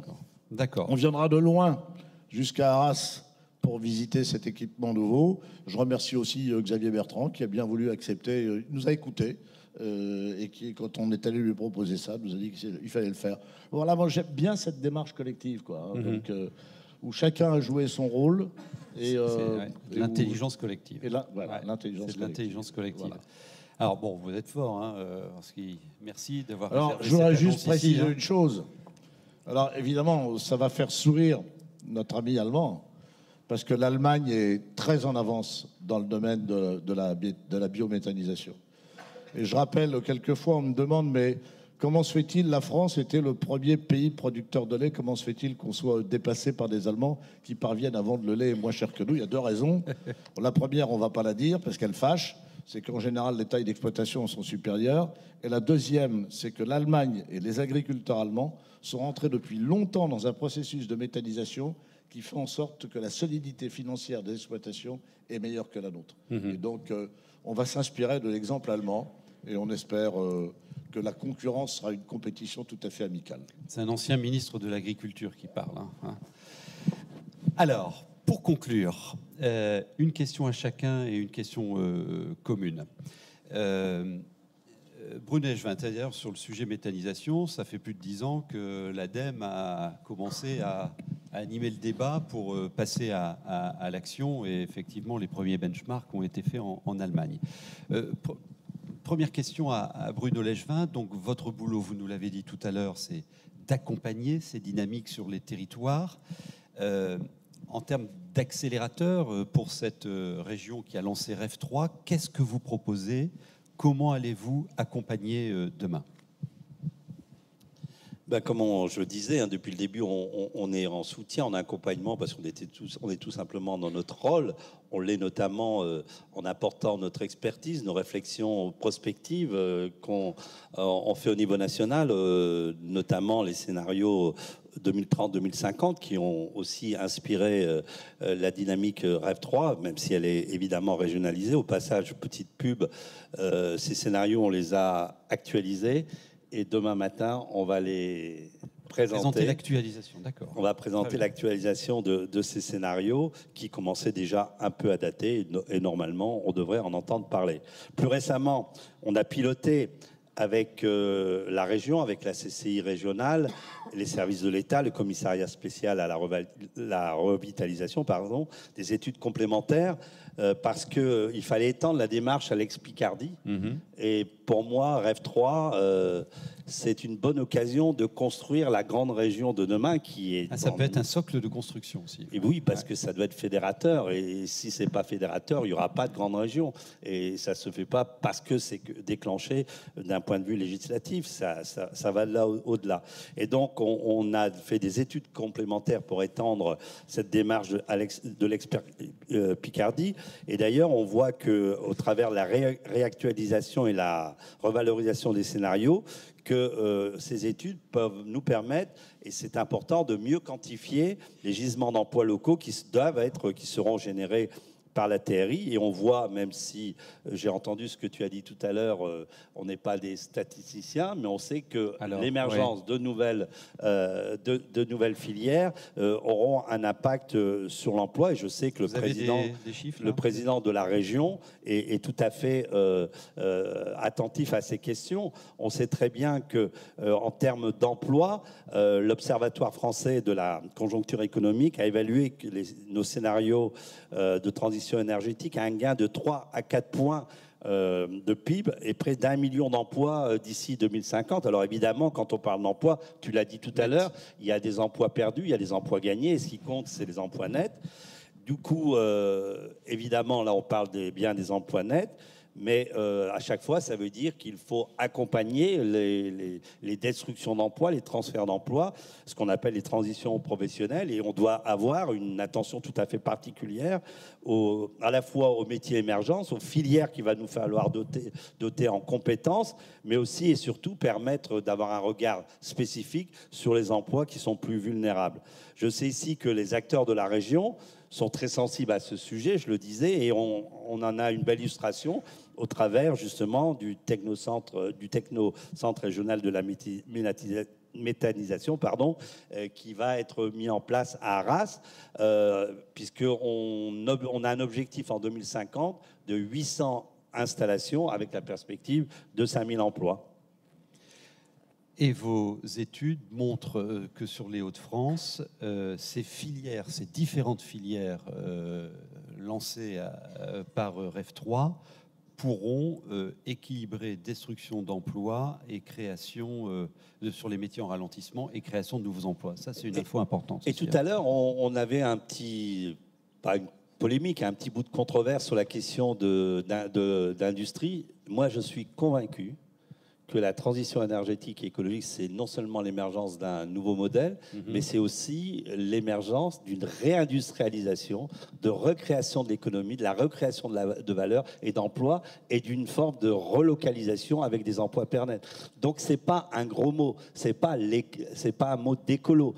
Pour moi, transition énergétique et écologique, c'est la création d'une nouvelle activité, d'une activité évidemment avec une croissance plus durable, mais qui va créer de la valeur, qui va créer de nouveau de la réindustrialisation. Et c'est cela qui doit entraîner et embarquer tout le monde, y compris de donner de l'espérance, voire, comme disait le président tout à l'heure, de la joie. De la joie, bah ouais. Et voir aussi la prévision des emplois et des compétences très importants. Christelle Heidemann, tout à l'heure, vous nous avez donné, je les ai notés, les quelques sujets sur lesquels vous travaillez ici à Lille, Rhizome, Lifetree.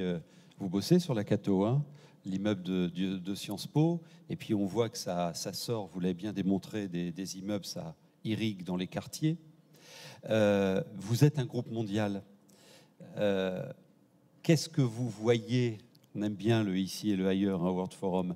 Qu'est-ce que vous voyez dans le monde qui peut parler à l'action locale ici? Dites-nous un peu.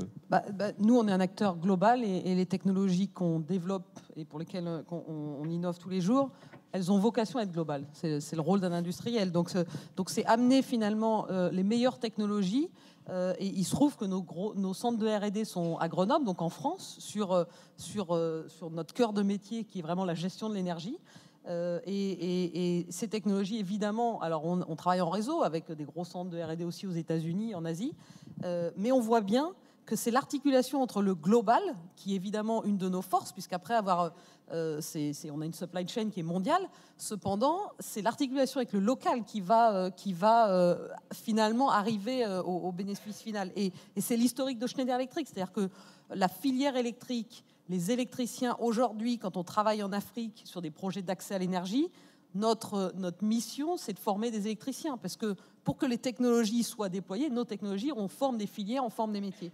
Sur les sujets dont on parle aujourd'hui, il est intéressant de noter que finalement tous les projets qu'on a dans la région des Hauts-de-France sont dans des environnements universitaires où on va finalement former au comportement les jeunes générations. On a des projets aussi avec des lycées professionnels où on va former des gens à la gestion de l'énergie. Et on voit bien qu'il y a des nouveaux métiers qui doivent apparaître. Et donc, on travaille beaucoup avec toute la filière électrique. Donc, c'est bien au-delà de Schneider Electric. Tous nos partenaires locaux dans le territoire qui vont aller développer des nouveaux métiers, puisque finalement, nos technologies ne seront utilisées que si on a des partenaires qui sont locaux, qui trouvent un moyen de faire du business, de développer leur activité économique grâce à ces technologies. Et donc, c'est là où finalement tous les projets qu'on fait nous servent après d'école pour aller trouver les bons business, et on travaille. Et donc, j'ai rencontré des partenaires en étant là aujourd'hui, et il y a beaucoup d'innovations à apporter. Et là, on travaille sur le territoire, et bien au-delà après du seul sujet de l'énergie, on est aussi un gros acteur industriel en France. On a plus de 40 usines en France dans lesquelles on investit pour mettre finalement nos technologies et pour utiliser de la même façon que notre siège social est une vitrine sur la gestion de l'énergie dans un bâtiment. Nos usines ont aussi vocation à être des vitrines pour finalement aller tirer parti de ces sites qu'on peut utiliser pour aller démontrer. Et évidemment, ensuite, on travaille avec nos clients et nos partenaires là-dessus. Donc, c'est vraiment cette articulation entre notre force globale, mais notre ancrage très local qui fait que les choses avancent. Chaîne qui permet ça. Vous aviez raison, Philippe Vasseur, hein, c'est pas un marronnier cette affaire, parce que bon, les news là de ce rendez-vous de cette année, c'est bon, le passage à l'acte, il est clair. On structure, on a la focale emploi, compétences, impact territorial. Et on a entendu là aussi les conditions de la bonne animation territoriale de ces projets. Et donc la dernière question à tous les deux, en 2 mots, puisque le maire d'Heidelberg nous a envoyé quelques propositions, quelques conseils à la lumière de son expérience. Conditions de succès, qu'est-ce que vous avez à nous dire? Conditions de l'accélération de cette dynamique. On commence avec vous, Bruno Legevin.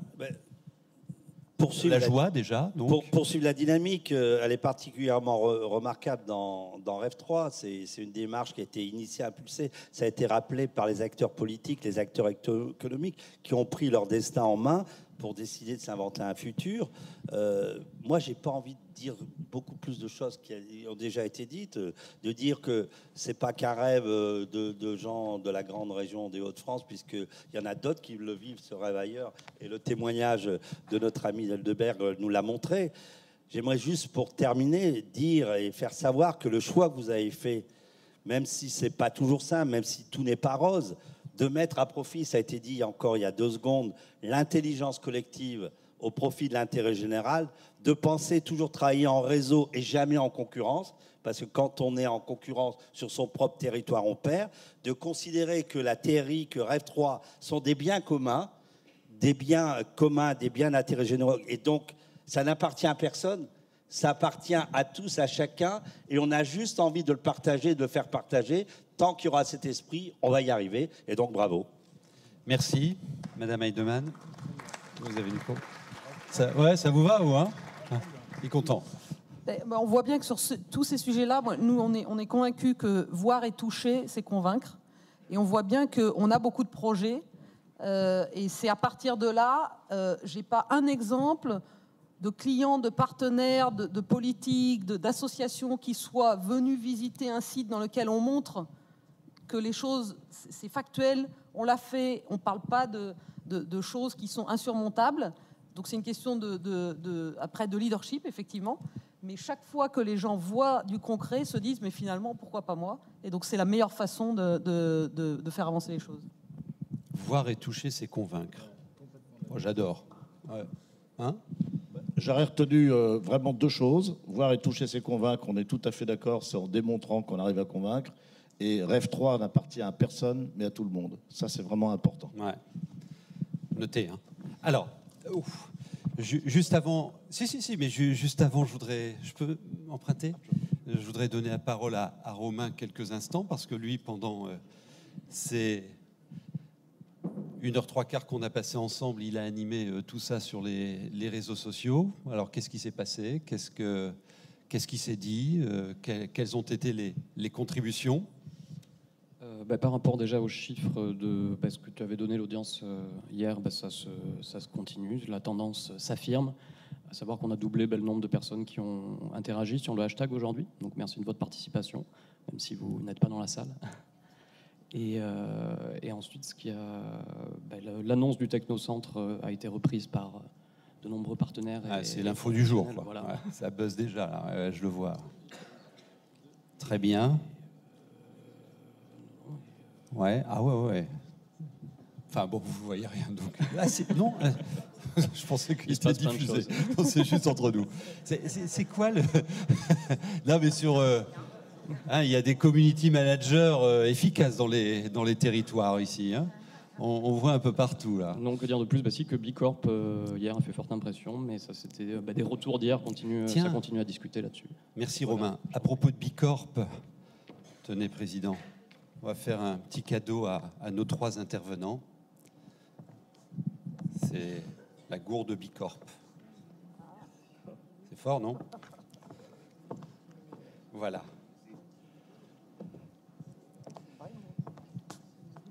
Et monsieur le maire, il repart tout de suite? Ah, il est venu pour nous, là, hein, rien que pour nous. Ouais. Juste un mot de conclusion. On termine avec vous? Ok. C'est fini, vous? Alors, vous dites plus rien? Oh, si, quand même. Vous êtes le président.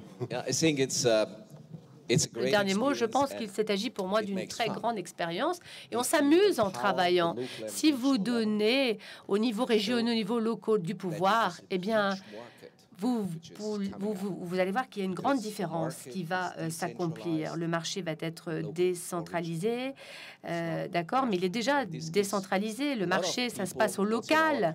Il y a beaucoup de personnes dans notre pays qui espèrent avoir et entrevoir un nouvel avenir. C'est un message très important.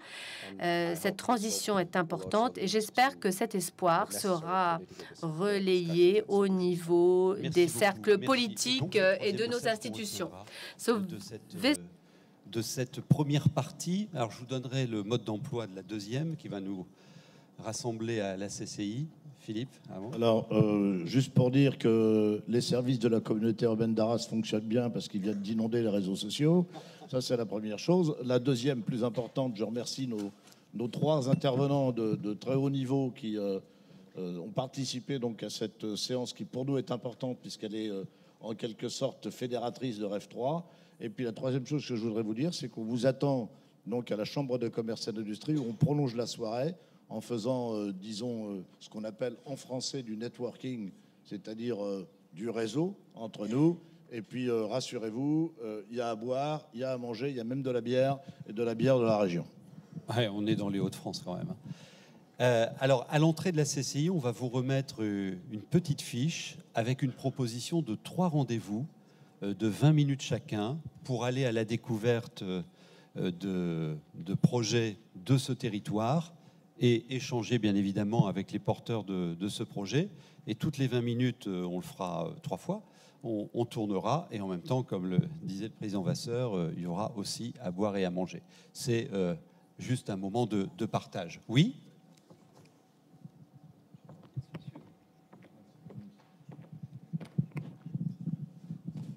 Merci. Rémi Rochard, je suis le PDG de Chomeka, directeur général de sa maison mère Airflux.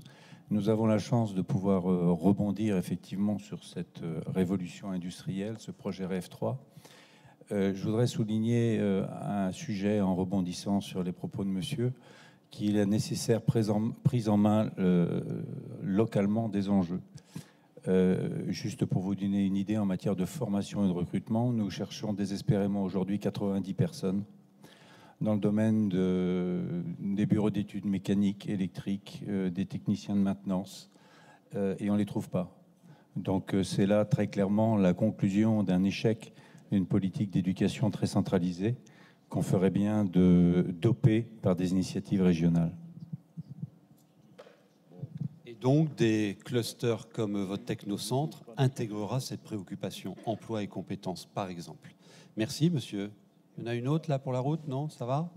Merci de votre attention. On se retrouve tout de suite à la CCI, c'est à 150 mètres. Bonne soirée à tous. Merci à nos témoins.